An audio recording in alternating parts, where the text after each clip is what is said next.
This video was made possible by our generous supporters on Patreon. Check out patreon.com/NWR for all the details.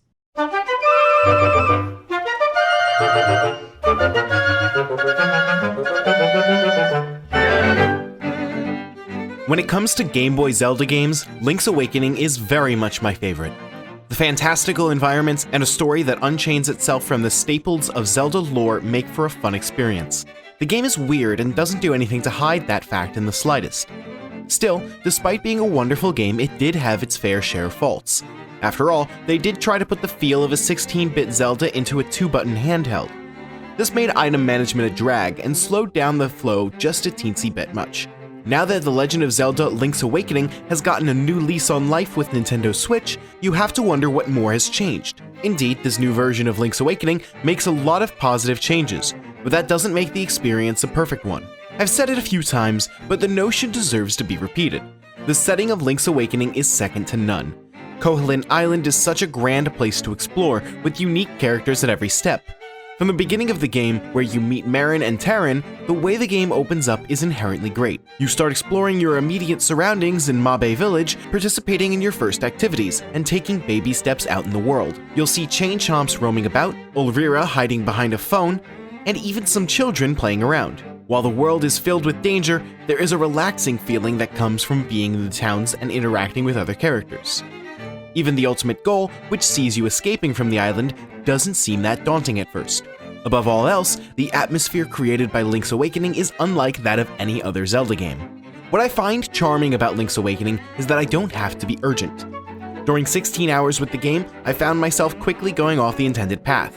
In my opening hour, and this is no joke, I would continuously farm for rupees so that I could fish and play the trendy claw machine game. Both of these activities are simple by design, but quickly become entertaining due to their simplicity. Naturally, I go far away enough from the intended path as is.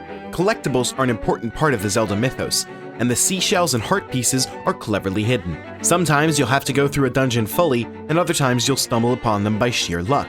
Link's Awakening's main course is exploring the huge overworld and its various dungeons, which are the stars of the show. You could say that the overworld is a huge dungeon in itself as well. Koopman Island is a far more connected place than in the Game Boy originals, and almost seamlessly goes from screen to screen. The emphasis here, however, is on almost. You see, when the Nintendo Switch version tries to load in new areas, the frame rate takes a massive hit. It's basically sliced in half, which is a bit of a nasty problem. The dungeons are exempt from these issues as they load by room, which actually works quite well. The gameplay loop is the Zelda fare you know, but done in a profound manner. You'll navigate through the overworld map, searching for clues and potential puzzles to solve.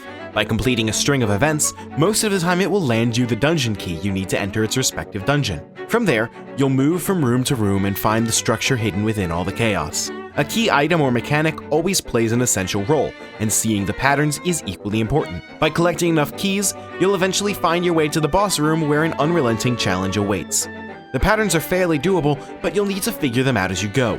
At the end, one of the magical instruments awaits you, giving you the next hint that you require to progress. What makes the gameplay more enjoyable than the original game is the change in flow. With the limitations of the Game Boy, you constantly had to swap out your equipped items.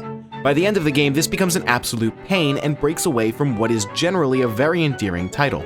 The Nintendo Switch release utilizes the full extent of the buttons, with the sword, shield, and items like the power bracelet immediately getting added to your arsenal. The Rock's Feather, which allows player to jump over gaps and obstacles, still has to be equipped. For the majority of the time, that and the item of the moment were the ones equipped. The later dungeons see you combining items in a specific way, but that is something that logical thinking can easily solve. Speaking of fixes, I could keep talking for ages about them. One that really impresses me is the map screen. As you explore the world, most of the map gets filled in, and you can see everything at a glance. It's very easy to zoom and see what ground you've already fully explored. The game offers a memory section too, allowing you to see the important notes that you've received. Koopman Island is equipped with some handy features as well. There are now more warp points than ever before, allowing you to traverse the map more quickly. The island is such a connected but compact place, so to spare you from seeing the same screens too frequently, Nintendo saw fit to simply include more warps. When it comes to features, there are two big changes as well. First of all, the photo store from the Game Boy Color version is no longer there.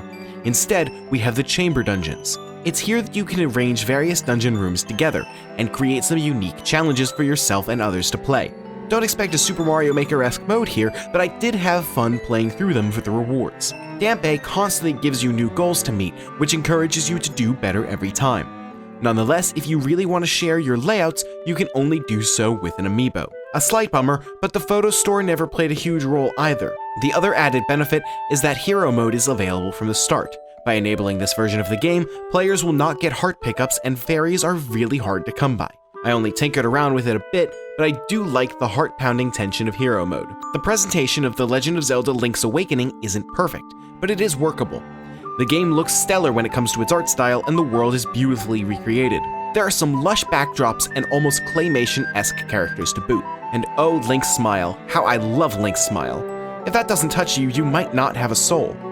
On the downside, there is that framerate issue in the overworld. Additionally, Link's Awakening has this weird blur effect at the bottom of the screen that makes everything it touches look odd.